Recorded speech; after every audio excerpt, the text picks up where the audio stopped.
हमारा टॉपिक है अंशों का निर्गमन, इशू ऑफ शेयर।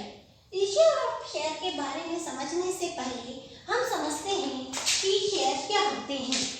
अंश, कंपनी अपनी पूंजी को छोटे छोटे भागों में बांट देती है, उसे कहते हैं हम अंश। अंश दो प्रकार के होते हैं, पूर्वाधिकार अंश और समता अंश। पूर्वाधिकार अंशों को हम अधिमान अंश भी कहते हैं। जैसा कि इनके नाम से ही आपको पता चलता है, पूर्वाधिकार जिन्हें पूर्व में अधिकार दिए हुए हैं। समता अंश, पहले हम पूर्वाधिकार अंशों के बारे में जानते हैं। पूर्व अधिकार जिन्हें पहले अधिकार दिए हैं, पर किस चीज के अधिकार दिए हैं? तो यहाँ पर हम देखते हैं पूर्वाधिकार अंशधारी ऐसे अंशधारी होते हैं जिन्होंने कंपनी में पूंजी लगा रखी है। तो कंपनी पूर्वाधिकार अंशधारियों को दो प्रकार के राइट्स देती है। पहला, कंपनी के जीवन काल की समाप्ति पर पूर्वाधिकार अंशधारियों को पहले पूंजी प्राप्त करने का अधिकार होता है, और दूसरा अधिकार होता है कि प्रतिवर्ष होने वाले लाभों में से समता अंशधारियों से पहले पूर्वाधिकार अंशधारियों को लाभांश दिया जाता है। कहने का मतलब पूर्वाधिकार अंशधारियों को दो राइट्स है।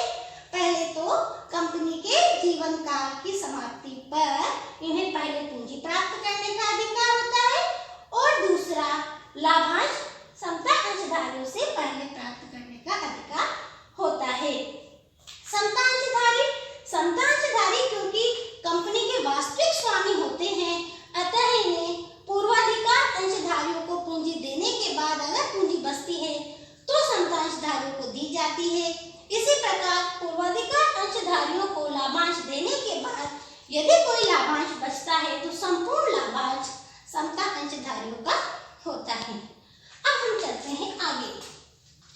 पूर्वाधिकार अंशों के प्रकार। पूर्वाधिकार अंशों के प्रकार में हम सबसे पहले चलते हैं संचयी पूर्वाधिकार अंश। पूर्वाधिकार अंश संचय कौन से होते हैं? जैसे यदि कंपनी को किसी वर्ष में लाभ नहीं हुआ है तो उस वर्ष का लाभांश जुड़ जाता है, और जब भी कंपनी को लाभ होगा तब उनको वह लाभ की राशि मिल जाएगी। अगला है असंचयी पूर्वाधिकार अंश। ऐसे अंशधारियों का लाभांश का संचयन नहीं होता है। यदि किसी वर्ष विशेष में कंपनी को हानि होती है तो उस वर्ष का लाभांश इन अंशधारियों को नहीं दिया जाता है। अगला है परिवर्तनीय पूर्वाधिकार अंश। ऐसे अंश किसी निश्चित समय के बाद समता अंश में परिवर्तित कर दिए जाते हैं, अतः इन्हें परिवर्तनीय पूर्वाधिकार अंश कहते हैं। अगला है अपरिवर्तनशील पूर्वाधिकार अंश। ऐसे अंशधारियों को कंपनी के जीवन काल में किसी भी प्रकार के अंश या ऋण पत्रों में परिवर्तित नहीं किया जाता है, अतः इन्हें अपरिवर्तनशील पूर्वाधिकार अंश कहते हैं। नेक्स्ट है शोधनीय पूर्वाधिकार अंश। ऐसे पूर्वाधिकार अंश जिनको कंपनी के जीवन काल में ही शोधन किया जाता है वह कहलाते हैं शोधनीय पूर्वाधिकार अंश। शोधन मतलब भुगतान, उनकी पूंजी का भुगतान कंपनी के जीवन काल में ही कर दिया जाता है। नेक्स्ट है अशोधनीय पूर्वाधिकार अंश। ऐसे अंशों को कंपनी अधिनियम 2013 के अंतर्गत निर्गमित नहीं किया जाता है। Thank you. पूंजी के प्रकार, काइंड्स ऑफ शेयर कैपिटल। अंश पूंजी को 6 भागों में बांटा गया है। पहला है अधिकृत पूंजी, ऑथोराइज्ड कैपिटल।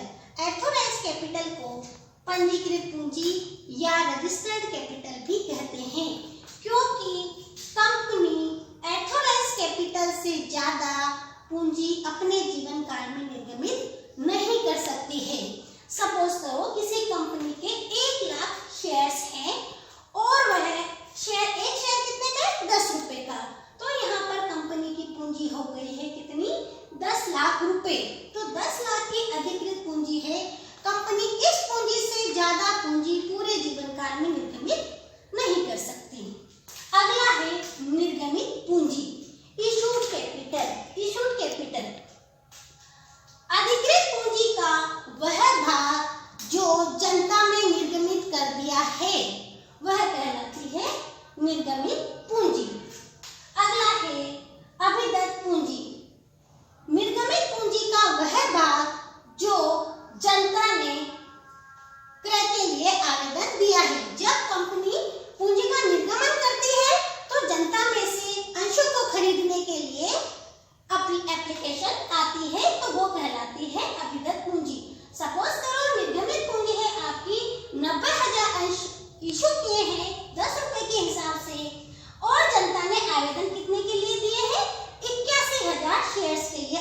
किया है तो यहाँ पर 81,000 क्या हो जाएगी आपकी अभिधर पूंजी, क्योंकि एक शेयर कितने का 10 रुपए का है।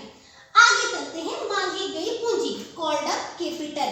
जब जनता द्वारा आवेदनों की जांच करके कंपनी क्या करती है, उस शेयर की या तो पूरी राशि एक साथ मांग लेती है या उनको टुकड़ों में मांगती है, तो यहाँ पर वह पूंजी कहलाती है मांगी गई पूंजी। मांगी गई पूंजी के बाद अगला होता है प्रदत्त पूंजी। मांगी गई पूंजी का वह भाग जो आवेदकों ने जमा करवा दिया है कहाँ पर, कंपनी के खातों में, तो वह कहलाती है प्रदत्त पूंजी। और लास्ट है संचित पूंजी, रिजर्व कैपिटल।